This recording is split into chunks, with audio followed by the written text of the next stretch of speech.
Welcome, guys and ghouls, to the Deb Keeper as I bring you the scintillating, scary stories that is Creepshow in tonight's edition of My Mum Said I Could Watch It.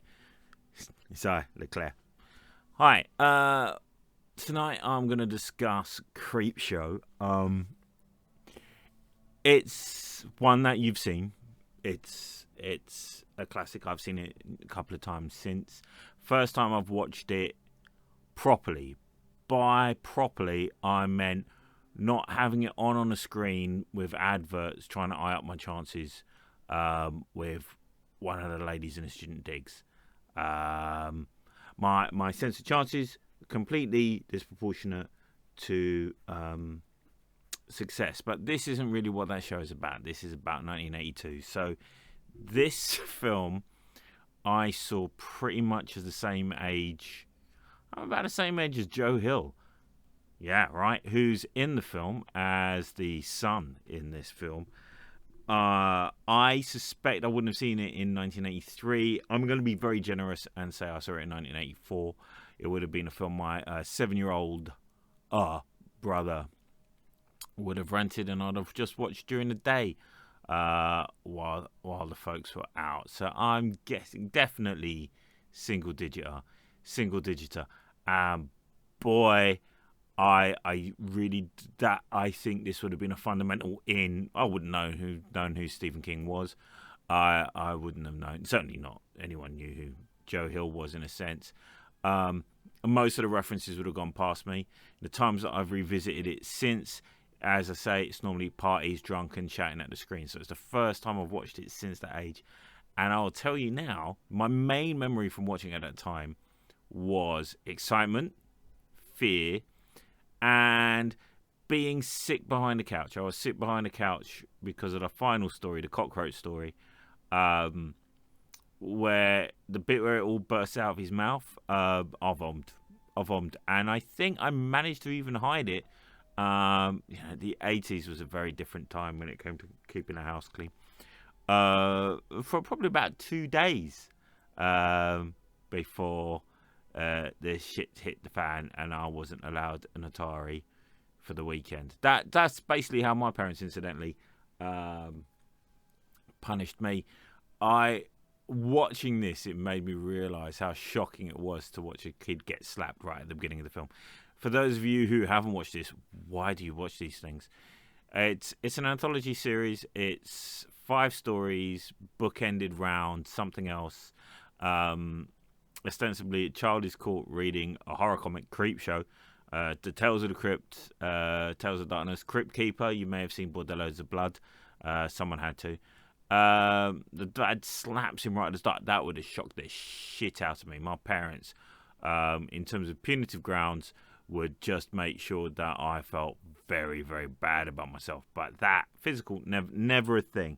Never a thing. Just naughty step. I would say now it'd be naughty step.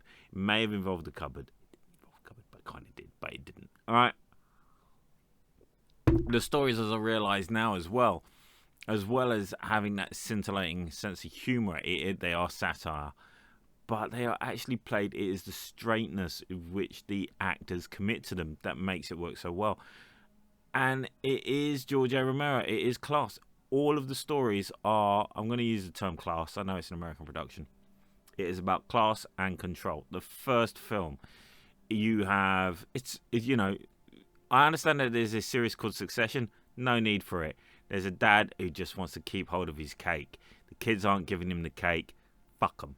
That's it. The kids all hate each other. It's a very traditional family in that sense, and also very notable in that the new marriage of Ed Harris, who carries it off with some aplomb. He's the guy who we're supposed to relate to, getting really, really quickly. Does shock. He was the person who I figured was going to be our lead at the time. It wasn't going to be the camp stroke, stereotypically gay bachelor brother, or the loosh of a wife that he has. Yeah, it is all about control. The father killed the oldest daughter's husband. The fact that he was an older husband, the subtext there, the electric complex, all kind of made much more sense to me now. followed by the story starring Stephen King as Benny from Crossroads.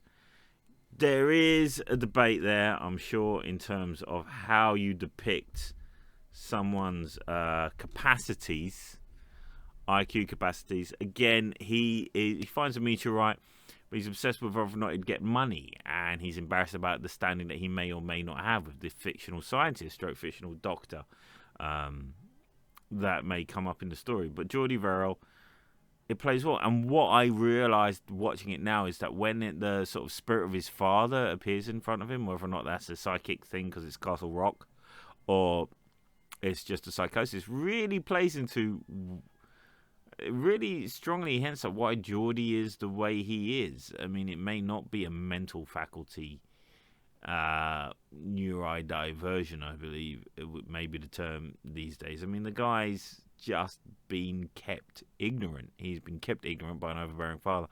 And the end is genuinely got some pathos. The idea that the only good luck he can have is that he can shoot himself. You can't not be moved by that. We move on to the classic class elements, though, and again, Leslie Nielsen plays it straight. Leslie Nielsen is fantastic in this role. It's very reminiscent of Cat's Eye. The Ledge, you have, again, control. It is financially alpha male, influence, controls everything. The wealth, the decadence of TV at this point cannot be underestimated in our world of smartphones. A man to have a wall of TVs, the Ozymandias of it, is really a sight to behold. Ted Danson is the tennis coach turned Lothario. It's ironic that Leslie Nielsen is in this, given that he's in a turn in Airplane, and it's the lead of Airplane who plays it in the Ledge story in Cat's Eye. Happy coincidence, I'm sure. The effects are great. The idea of I can hold my breath for a long time. At which point, friend of mine, Lucy, said, I'll just use my shoulders to get out of the sand. I love that. I love that as a notion. I love you, Lucy. I love you for that as an idea. But I'd say the most crass version of the class depiction is the Crate. It's the only one where the bad guy effectively gets away with it. And what does he do? He kills Adrienne Bobo. He kills Adrienne Bobo because ultimately I've dated a couple of, easiest way to describe it is, I think every man in his 40s has a Janice from Friends in his past. That's a fact. I'm sure there are many women who will consider themselves to have had a Joey from Friends in their past. That's a fact too. You don't normally marry them. And that's really on him.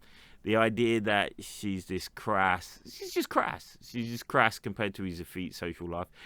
Yeah, I think it would have worked more if, rather than being academic peers, if they had gone straight for she was a beard and it was a gay relationship between him and his professor friend.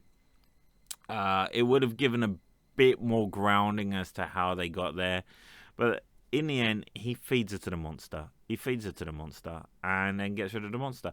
Now, we know that gets out of the crate, but it's in a quarry 70 feet under the water. He gets to play chess. It's the one where the bad guy wins. And it stands for that. And as I say, whatever attitude Adrienne's character has, ultimately, she's just about getting things done. And that brings us to the denouement, the one that I vommed over, which is the sort of sci-fi elements, this idea that you try and sanitize your life. It's a very different thing to watch post-pandemic. I probably alluded to this. I was Shieldy McShieldface on every level. There was a point where I had to post a letter and I wore gloves. And as I was stepping out, it was the first time I'd stepped out of the house in about 5 days to post this letter. It was to close a bank account. And I looked left, I looked right. We just live on a very straight road. And then in the time of my panic and anxiety, I turned around, opened the little gate, had my back to it, and a little kid literally raced by me on their bicycle out of nowhere. And I think I I had an anxiety attack for about a minute and a half before I actually left my gate to get the 5 doors down to the post office. So given that that's what's going on in my mind when I watch this, when you watch Mr. White turn up and go, "Do you have bugs again?" I realise now that that could have been a psychological element. That our villain of the piece, who's just been an asset stripper and in his own way a parasite, has been imagining bugs and complaining about bugs all this time. It's a lovely, sweet piece. The style is phenomenal. They managed to bring it into the editing and the perspectives. Colourful backdrops help minimise on a budget while keeping a real impressionistic style. Definitely one of the most faithful tonal things in terms of horror comics of that era until Sin City came along. It's an absolute joy to watch. At 2 hours, it really is a bit of a breeze. It really is a bit of a breeze at 2 hours. I highly recommend it. I've got the screen behind me because it's currently on Sky for another few days. I do think you should see it as soon as you possibly can. If you haven't seen it at all, I hope I haven't given you too many spoilers. And okay, guys and ghouls, and I'll see you next time on My Mum Said I Could Watch It. Bye.